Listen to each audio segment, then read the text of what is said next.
Hey everyone, it's me, Brian. I hope you're all having a great day today. I was watching a streamer the other day stream retro games, and it got me thinking about video game maps and overworlds. Especially back in the days of retro gaming, video game maps were extremely important to the game. All the games that we remember fondly all had great maps when you think about it. So I thought, I'm going to make a list of 5 of my favorite maps. So this isn't a rank list, just 5 maps that I think are the best maps in gaming. So if you think I left any out, let me know in the comments below. So with that out of the way, let's get on to the list. First, I'm going to bring up Grand Theft Auto V Los Santos. Now this is one of the better video game map or worlds out there today. This game has been out for a very, very long time. It keeps releasing. People keep buying it. I don't know why. I am one of those people myself. I think I've bought the game 3 or 4 times, but there's just something about this map where it just feels alive. It is a character in this game. You of course have the city, downtown, the bright lights, all that stuff, what everybody knows Grand Theft Auto from. And then as you drive around, you move out to like the suburbs or Hollywood Hills, and streets are a little more narrow. Traffic's a little lighter, but those cars are a little bit nicer. And then as you move out into the map, you go into the hills and the country and almost to like the Las Vegas desert. So this map is almost like a miniature version of California and Nevada all smashed into one. It's really interesting. If you are not from America, or if you just don't know that area very well, that's kind of where it's all inspired from. So I thought if I'm going to be talking about video game maps or overworlds, I for sure have to put this on there. Putting it on first, getting it out of the way. All right, with one of the greats out of the way, let's move on to the next one. So let's go from an M-rated game to an E-rated game and talk about Pokemon Kanto region from Red and Blue. This is a map I know pretty well. When Red and Blue first came out, I was around 10 or 11, I believe. I got Pokemon Blue for one of my birthdays. I played it all the time. I played it on the school bus. I played it in study hall. I played it at home.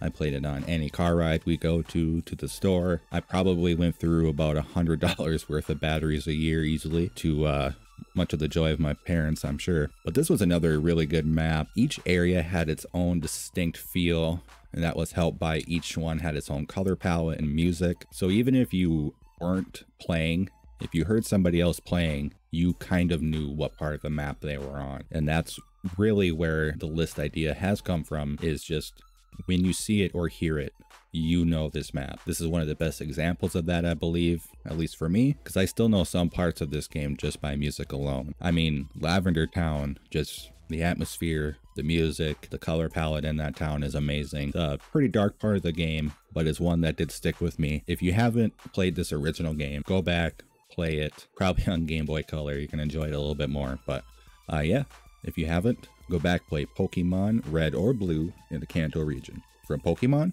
let's go on to the next one. So we're going to go from Kanto to the Old Kingdom and talk about the map in Skyrim. Now this map, a lot of people are going to know probably just from the screenshots alone, but a lot of people too, if you show them the pause screen map, they're going to know it.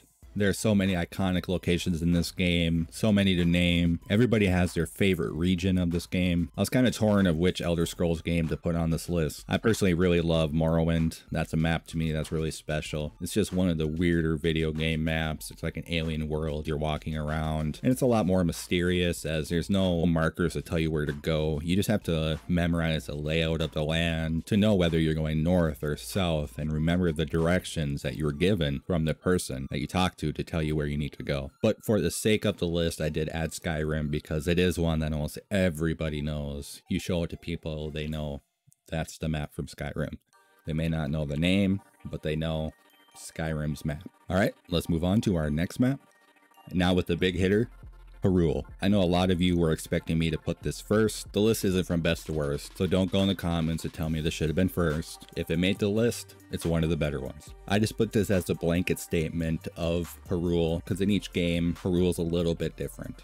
I personally love the map from Link to the Past. It's one that I grew up with. It's one that I know very well. I played Link to the Past probably 200 times or more. It's just a wonderful map. There's actually 2 maps, because you go from light world to dark world. And once you get the mirror and the ability to go between the light and the dark world, the map just opens way up. You can get so many heart pieces and hidden dungeons and rupees and items. It's just, this is one of the better ones.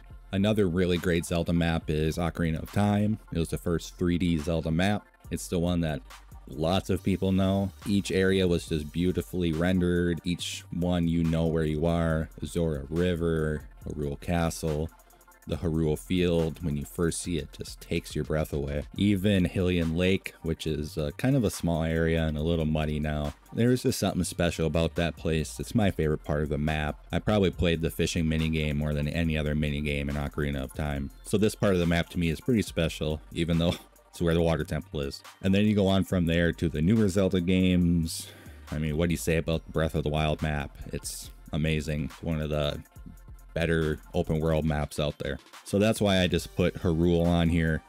I'm not going to choose a game. If you want, tell me below in the comments what your favorite Zelda map is. So from one heavy hitter onto another, let's go to the next map.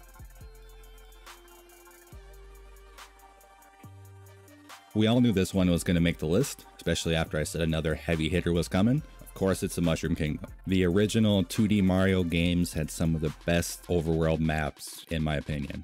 Super Mario Bros. 3 is one I grew up with playing. There were so many secrets in that map where you had to get keys or hammers to smash the rocks or unlock the doors to get to the pipes that would bring you to different parts of the map. Then each world or overworld map would have their own theme. You know, there was the desert and Cloud World, and each secret in each overworld was to its own theme, which was really cool. One of my favorite worlds in that one was when everything was big and you were little. It was just great when I was a kid. I really loved the fact that, you know, you were like a small person in this giant world, and then going on from there, just going to the underwater world, which was infuriating as a child, all the way to the end of the game, going to Bowser and you're on the tank and there's just fire everywhere, and it was just a really good map. And then you move on to Super Mario World in the Super Nintendo era. That map's great. You start in Donut Plains, you can go left or right. Always go left first so you can get that yellow switch, which will then open up secrets later in the game. And even sometimes to find a switch, to find a secret later, you would have to find a secret path in the course to get to a switch that was hidden. So they took the map from Mario Bros. 3 basically and just ramped it up to 100. Has alternate paths everywhere. There's alternate paths in the levels. And I mean, it has a chocolate part. What map do you know that has a chocolate world? It's going to win just from that. And then you move on from the 2D era to the 3D era with Super Mario Brothers on 64, Super Mario 64. That the map is actually just a castle, and when you jump into paintings, that was so original. I mean, I remember playing it at my cousin's house first, and just jumping into the painting was so cool looking. It was like you're jumping through a portal, and then you were in a whole nother world. You know, that is one that definitely left an impression on people too. And every game that they have since the 3D era, they just try to do something different with the map. They do Super Mario Galaxy, which you would run on planets, and it was kind of hard at first to get your bearings, but once you could get used to going upside down and controlling backwards, that game is just amazing. And then they brought it back with Odyssey to the 64 style almost. Super Mario Odyssey is probably my favorite 3D Mario game of all time. Me and my wife legitimately had fun playing that together more than any other game we've ever played. There were so many callbacks to other older Mario games with the music and then the gameplay styles when you would go 2D to get stars in the levels, and the music would then switch to the 2D style, and it was just a well-made game. You can tell that Nintendo really loves the Mario franchise, and they don't just put out a game to get that Mario money. They really take their time and make sure that the platforming is good and that they're bringing something new to the Mario series every single time.